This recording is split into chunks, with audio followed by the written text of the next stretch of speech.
8월 중순에 엔세나다 멕시코에서 저희 가정 선교단체 바이블 펠로십 미션 어, 이렇게 첫 에, 현지인 목사 안수식 예배를 하나님께 올려드렸었습니다. 그때 형 선교사가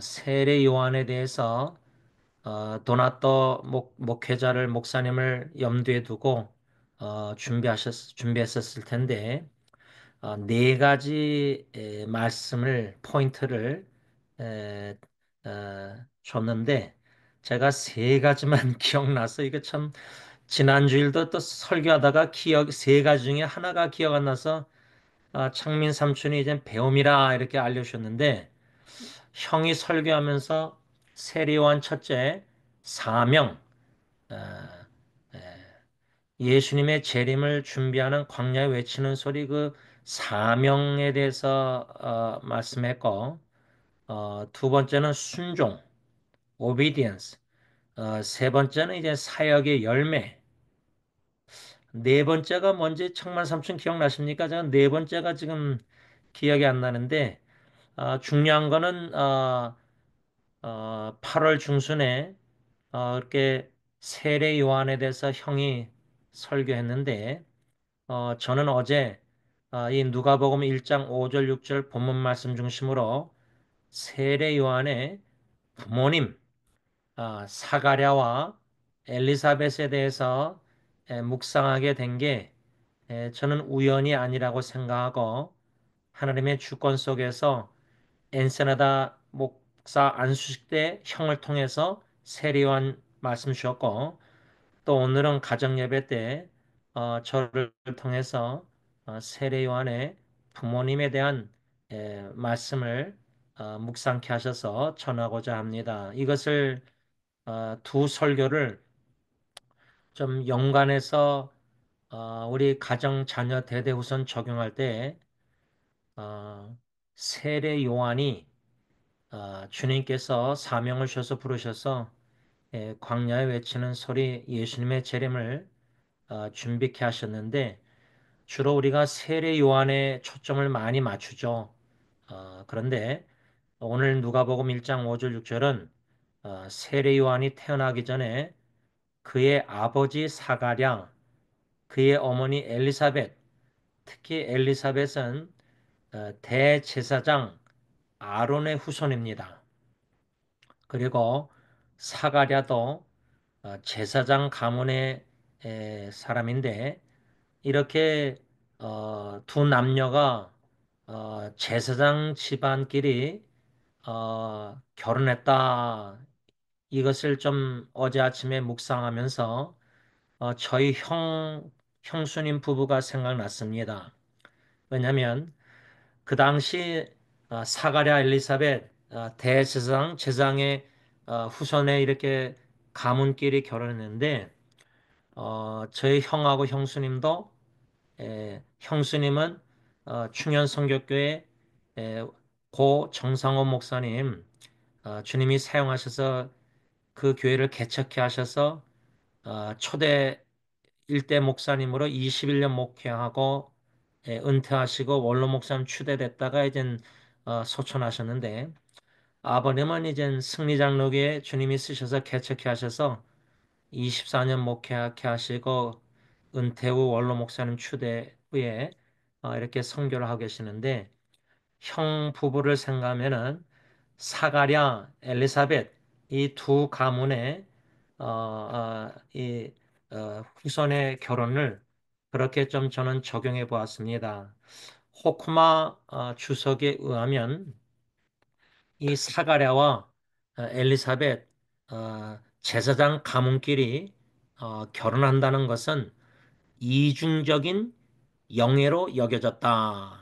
이중적인 영예. 지금 말하면 목사님 아들과 목사님 딸, 형하고 형수님은 이게 얼마나 이중적인 영예입니까? 특히 그 사가랴 그 세례 요한의 아버지 사가랴 입장에서는요. 대제사장 아론의 후손인 엘리사벳 여인과 결혼했다는 것은 상당히 영광스러운 일이었다. 이렇게 주석했어요.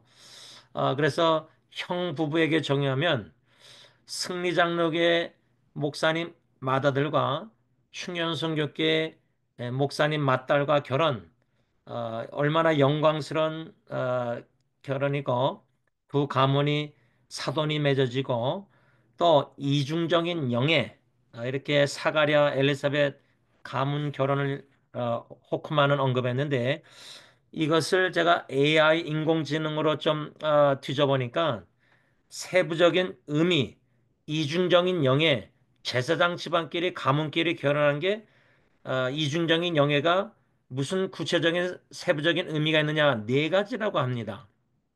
이것을 사가랴 엘리사벳을 생각할 때 뭐 형하고 형수님이나 목사님 가정 자녀끼리 결혼한 거, 저 같은 경우는 이제 어, 오장로님의 장로님 딸하고 제가 결혼했잖아요. 그런데 제 아내의 외할아버지는 어, 이승만 대통령 때 군종 가문으로서 해방교회 목회, 담임 목회도 좀 하셨거든요.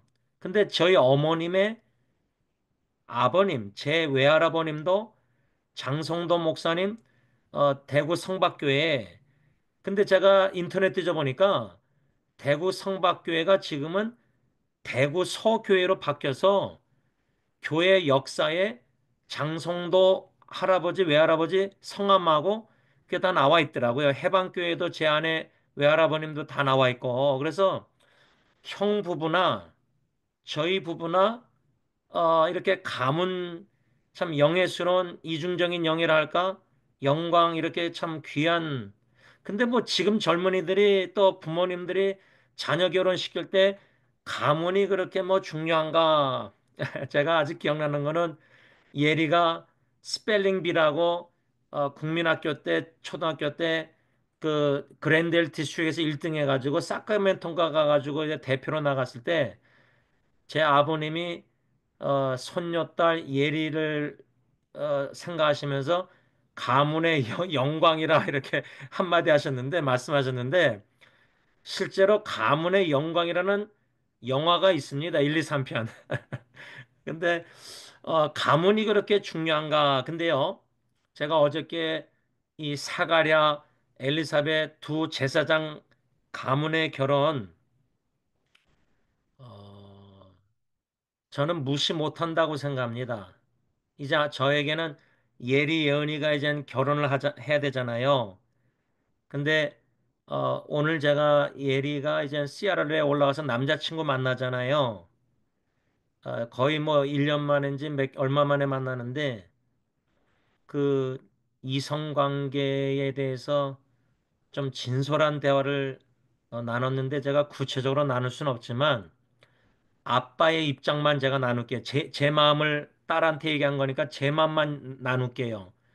제가 예리한테 몇 가지 좀 아빠의 마음을 생각을 나눴는데 한 가지만 나눈다면 아빠가 보기에는 너 남자친구의 그 췌장암으로 죽은 그 크리스 그 아버님 그 교회 장로님 지도자셨는데 아빠가 볼 때는 너 남자친구가 그 아버지 장로님을 얼마나 존경하고 사랑하는지 그 아버지의 사랑을 받고 잘 자라나서 아버지가 교회의 지도자였던 것처럼 너 남자친구도 주님께서 앞으로 지도자로 세워주시기를 이 아빠는 너를 위해서 기도할 때, 딸을 위해서 기도할 때, 너 남자친구를 위해서 그렇게 기도하고 있다. 그렇게 좀 나눴어요. 두 번째는 제가 예리한테 무슨 마음을 나누냐면, 너 남자친구 엄마가 남편 죽고 그 딱 외동아들 하나인데, 성경적으로 믿음으로 아들이 LA로 가서 직장 잡고 일로 내려오겠다면은 그 엄마는 믿음으로 아들을 보낸다는 말을 내가 듣고 그거는 참 아빠가 좋게 생각한다. 이렇게 좀 예리한테 남자친구의 부모님에 대한 이 아빠의 마음과 관점을 나눴어요. 그 말은 궁극적으로 결론적으로 아빠가 볼 때는 너 남자친구의 부모님이 참 믿음의 부모님이다. 귀한 신앙의 지도자 부모님이다 생각한다. 이렇게 좀 나눈 이유가 이것 때문에 예리가 뭐 영향을 받아서 자기의 결정을 우왕좌왕 그러진 않다고 믿고요. 딸한테 아버지의 너 남자친구 가정에 대한 마음을 나눈 거예요.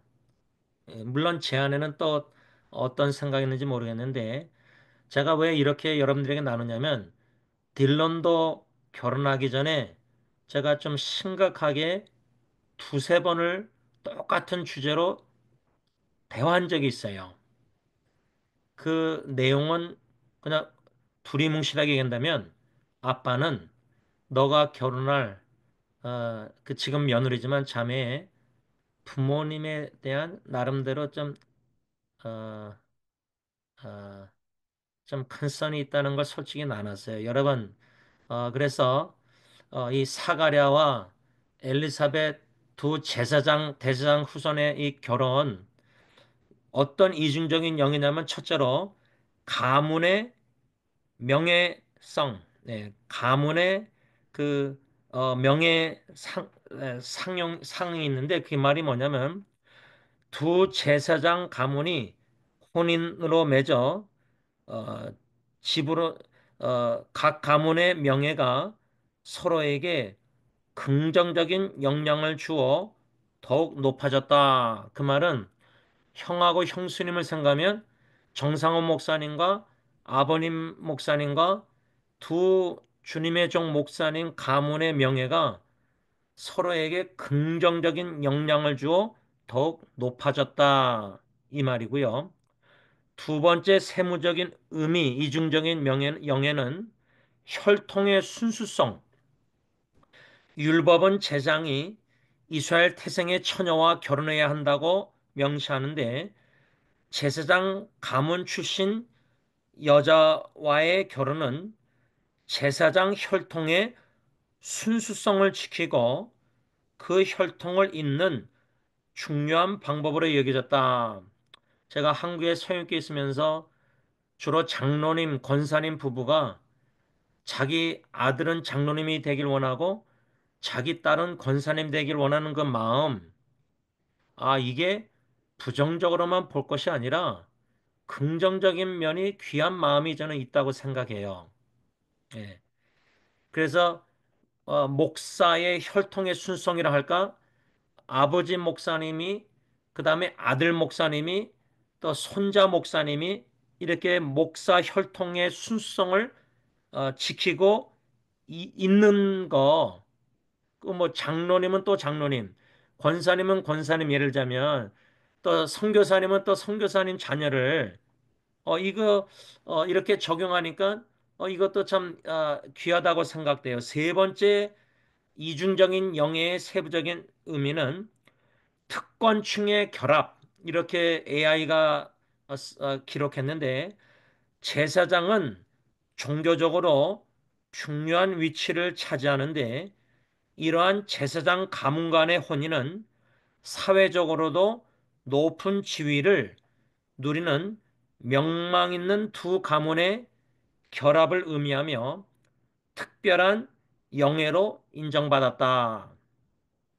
마지막 네 번째가 저는 이제 좀 초점을 맞추고 싶은 건데요. 사가랴와 엘리사벳 두 제사장 가문의 결혼의 이중적인 영예의 마지막 네 번째 의미는 뭐냐면 상징적인 의미가 있다는 거예요. 지금 말하면 두 목사 집안의 아들, 딸이 결혼하는 게 무슨 상징적인 의미가 있을까? 이렇게 한번 생각하면 되는데, 세례 요한의 부모인 사가랴와 엘리사벳처럼 대제사장 가문 출신인 엘리사벳과 제사장 출신인 사가랴의 결혼은 그 당시 종교적으로 타락한 시대에 희망적이고 거룩한 결합으로 여겨졌다 이겁니다. 이거를 좀 더 구체적으로 우리가 좀 이해하려면은 사가랴 엘리사벳 이 부부가 세례 요한을 낳기 전에 그 시대가 어, 어느 정도로 타락한 시대였기에 두 제사장 집안의 부부가 애를 낳지 못했잖아요. 엘리사벳이. 그러니까 요셉 마리아 천사가 나타나서 예수 아기 잉태 그 예언하기 전에 엘리사벳이 아기 못 낳는데 아들을 낳을 것인 거 세례 요한이 낳을 걸 누가복음에 기록하고 있잖아요. 그 문맥이. 그러면 궁극적으로 종교적으로 타락한 시대에 희망적이고 거룩한 결합으로 사가랴 엘리사벳 두 재상 가문의 결혼이 그렇게 상징적인 의미가 있다는 건데 지금 말로 하면은 두 목사 집안이 아들, 딸이 하나님의 뜻이 계셔서 결혼한다. 예를 들자면 제가 알기로는 저희 형수가 결혼하기 전에 아버님하고 정상원 목사님하고 먼저 대화가 있었던 걸로 제가 알고 있는데 틀릴 수도 있는데 적어도 저하고 제 아내하고 결혼 전에는 전동신 목사님 그 시아비스타 교회 담임 목사님 중매로 아버님하고 제 장인어른 오덕겸 장로님 이렇게 어머니 이렇게 사돈끼리에 먼저 대화가 다 있어서 저하고 제 아내가 만나서 둘이 좋다면은 결혼시키기로 이미 어른들끼리는 대화가 다 오고 간 거예요. 아마 형 부부도 제가 알기로는 그런 걸로 알고 있는데 이런 부부 자녀들 목사 장로 뭐 사돈끼리 자녀를 하나님의 뜻이면은 결혼시키는 이 모든 과정에 이게 그냥 한 아들 딸의 자식의 결혼에 두 목사 뭐 장로 가정에 하나가 돼서 뭐 이게 사돈 맺고 이게 여기서 끝나는 게 아니라 상징적인 의미가 뭘까? 예? 하나님의 뜻이 상징적인 의미가 뭘까 할 때 세례 요한에 태어나기 전에 그 부모님의 결합이 그 당시 종교적으로 타락한 시대에 희망적이고 거룩한 결합으로 여겨졌다면 그 당시가 어떤 시대였길래 어느 정도로 타락했길래 어느 정도로 희망이 없었길래 그렇게 좀 자문할 필요가 있는데 누가복음 1장 5절에 오늘 본문에 뭐라 그러죠? 유대왕 헤롯 때에 이렇게 나와요. 그렇게만 나와 있는데 호크마 주석에 의하면 그 헤롯이 여러 명 있잖아요. 그렇죠? 헤롯 대왕도 있고 있는데 누가복음 1장 5절에 말씀하고 있는 그 유대왕 헤롯은 정권 유지를 위해 정적을 제거하고 심지어 자기 자식과 아내 및 장모, 처남, 삼촌 등을 죽일 정도로 잔인했대요. 그러니까 북한으로 얘기하면은 김일성, 김정일, 김정은 3대 독재자. 뭐 김정은이는 자기 외삼촌인지 뭐 삼촌 죽였잖아요. 총살시키고. 이 헤로드 왕이 이 정도로 잔인한 사람이었는데 그 당시 정치적 수수가 워낙 뛰어나가지고 로마의 비호 아래 대제사장의 임명 폐위에까지도 헤로드 왕이 관여했대요. 그 타락함이 극에 달했다고 합니다. 코테이션 합니다. 호크마가 말하는 건데 실로 이 시기는 종교적으로 타락한 시기였고 정치 사회적으로 비극적이며 희망이 없는 세대였다. 그러면은 우리가 자식 결혼시킬 때요. 예수 믿는 뭐 며느리감, 사위감 이렇게 뭐 손주들 미래 결혼 위해 할 때 믿는 남자, 믿는 여자 만나는 결혼 기도 위해서 후손들 기도하잖아요. 근데 이 상징적인 의미와 시대적인 시대를 생각할 때 지금도 사가랴 엘리사벳 시대처럼 헤로드 왕 때처럼 나라적으로, 사회적으로, 윤리적으로, 정치적으로, 심지어 종교적으로 얼마나 타락한 시대인가 할 때 교회가 지금 썩어져가는 세상에 희망을 줍니까? 좀 더 달리 적용하자면 가정이 붕괴되어 가고 이혼율이 높아지고 바람피고 외도하고 목회자 장로까지도 외도하고 이런 시대에 가정적으로 이 시대가 예수 믿는 그리스도인 가정들이 희망을 줍니까? 좀 그런 관점에서 우리 자녀손들의 결혼을 위해서 기도할 필요가 있다는 거죠.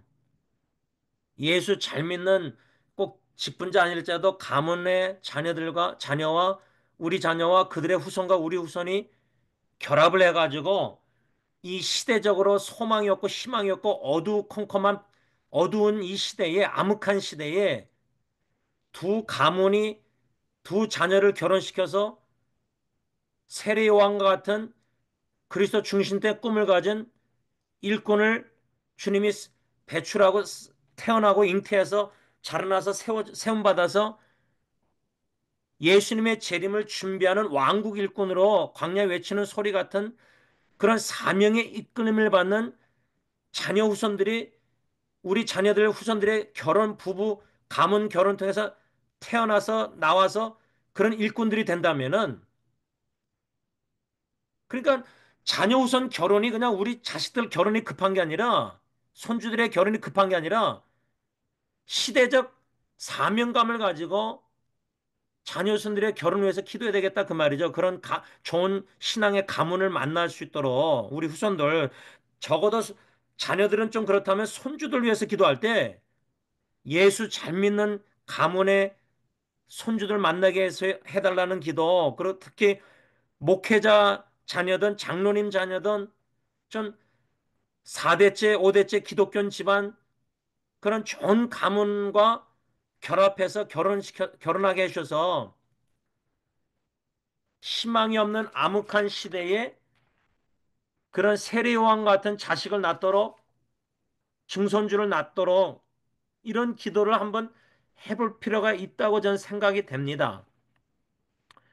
그런데 제가 결론적으로 좀 흥미를 가진 거는 누가가요, 저자 누가, 의사 누가가 누가복음 1장 5절 6절에 세례요한의 아버지 어머니를 말씀하면서 이 두 사람은 하나님 앞에 의인이니 주의 모든 계명과 규례대로 흠이 없게 행하다 이렇게 기록했는데 세례요한의 아버지 어머니 그러면 우리 부모님들을 생각할 때 저는 이젠 예리 예언이를 결혼시켜야 되는 입장에 있어서 나와 내 아내가 사가랴와 엘리사벳처럼 하나님 보시기에 의로운 사람인가?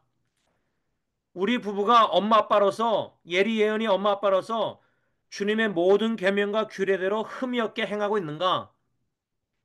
근데 여기서 하나님 앞에 의인이라 할 때 그 의인이란 말은요. 호크마 주석에 의하면 선민 이스라엘에서 가장 탁월한 칭찬의 말로 간주됐대요. 하나님께 전적으로 헌신한 경건한 인물에게만 의인이란 칭함이 붙여졌다고 합니다. 그래서 하나님 앞에 의인이다 이거는 유대인의 이상형이라고 했다고 합니다. 그러니까 사가랴와 엘리사벳 부부는요. 누가복음을 읽을 때에 유대인들의 입장에서는 야 이상형 부부다. 그런 부부가 세례 요한과 같은 위대한 아들을 낳았다. 그래서 누가복음 1장에 이렇게 데오빌로 수신자에 대해서 말씀하면서 제일 먼저 누가가 기록한 사람이 사가랴와 엘리사벳 부부였다는 거예요. 그 다음에 세례요한, 그 다음에 예수님을 말씀하는데 이 성경 문맥상 말라기서 이후에 400년 하나님의 계시가 없었어요.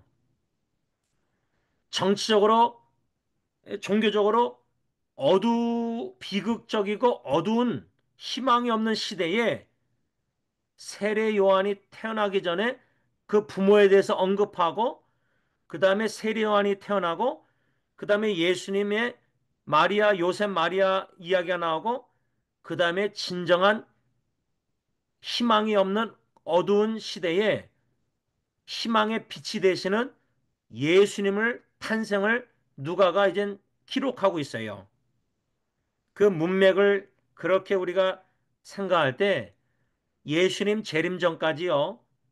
더욱더 종교적으로 타락할 거고요. 기독교가 타락할 거고요. 교회가 빛을 잃고 소금 맛을 잃을 거고요. 뭐 사회적, 나라적, 세계적 그건 뭐 정치적은 둘째치고 뭐 뉴스 보기 싫을 정도로 지금 정치가 그렇잖아요. 근데 여러분들 교회 뉴스 듣습니까? 기독교 뉴스 들어도 뭔가 기대가 있습니까? 이젠 기독교 인터넷 신문 보기도 싫을 정도로 어두운 소식들이 많잖아요. 그런데요, 이렇게 교회적으로 기독교적으로도 어두운 암울한 이 시대에 우리가 부모로서 자녀를 결혼시키는 기도할 때에 후손들, 제사장 사가랴, 대제사장 아론의 후손인 엘리사벳, 하나님 보시기에 의로운 사람, 의인, 하나님의 계명과 모든 계명과 규례를 흠이 없게 행할 정도로 그런 부모와 그런 할아버지 할머니가 우리가 먼저 돼야 되겠다. 기도하겠습니다. 하나님 아버지, 한 세대가 해가 지듯이 떠나고 그 다음 세대가 태어나고 해 아래 새 것이 없는데 적어도 시간이 예수님의 재림을 향해서 갈 때에 마귀 사탄 우는 사처럼 더 극성맞게 얼마나 미혹하고 유혹하고 변질된 복음과 참 가식적인 기독교인의 삶과 여러 가지 암울하고 어두운 희망이 없어 보이는 이 시대에 특히 말라기 이후로 신약 성경 있기 전에 400년 하나님의 계시가 없었는데 아모스의 말씀처럼 지금은 하나님의 말씀이 홍수처럼 쏟아져 인터넷에 유튜브에 나오고 있습니다. 인터넷, 카카오톡 말씀을 우리가 다 나눕니다. 홍수처럼 말씀이 쏟아져 나오고 있습니다. 근데 말씀을 듣는 가뭄을 맞이했습니다. 말씀 묵상 나눔도 읽기 싫고 불편하고 귀찮고 또 이해도 못하고 관심도 없고 여러 가지 지금 시대가 오직 말씀, 오직 은혜, 오직 믿음, 오직 그리스도, 오직 이 다섯 오직도 개혁 시대에 이것도 이제는 외쳐야 될 시대가 되지 않았나 생각합니다. 이런 어두운 시대에 한 제사장의 가문의 사가랴와 대제사장 아론의 후손인 엘리사벳의 두 가문의 결혼, 세례요한의 부모님에 대해서 누가가 1장 5절 6절 언급하고 있습니다. 가문끼리 결혼해서 자녀들이 결혼해서 후손들이 결합해서 가문의 영광이기 전일 뿐만 아니라 더 나아가서 희망적인 결합과 희망적인 메시지를 일꾼을 세우는 이것이 얼마나 시급한지 모르겠습니다. 추수할 곡식이 많은데 바라기는 아버님 세대, 저희 세대, 그런데 이제 저희 자녀 세대는 딜런 외에 뭐 다들 신앙생활 열심히 다 하지만은 목사가 앞으로 나올지 더 선교사들이 더 나올지 사모들이 더 나올지 장로님들이 더 나올지 안수사님들이 더 나올지 모르겠습니다. 직분 욕심이 아니라 헌신된 사가랴 엘리사벳처럼 의인 하나님 보시기에 의로운 사람, 계명대로 다 흠이 없이 빈틈없이 행하는 다니엘처럼 이런 우리 자녀손들이 더욱더 배출되기를 간절히 원합니다. 예수님 재림까지 자녀 대대후손이 세례요한과 같은 자녀들 후손들이 나올 수 있도록 사가랴와 엘리사벳 같은 부모와 할아버지 할머니들이 1세대 1.5세들이 다 되게 하여 주시옵소서. 예수님의 이름으로 간절히 기도를 올리옵나이다. 아멘. 하늘에 계신 우리 아버지, 이름이 거룩히 여김을 받으시오며 나라가 임하옵시며 뜻이 하늘에서 이루어진 것 같이 땅에서도 이루어지이다.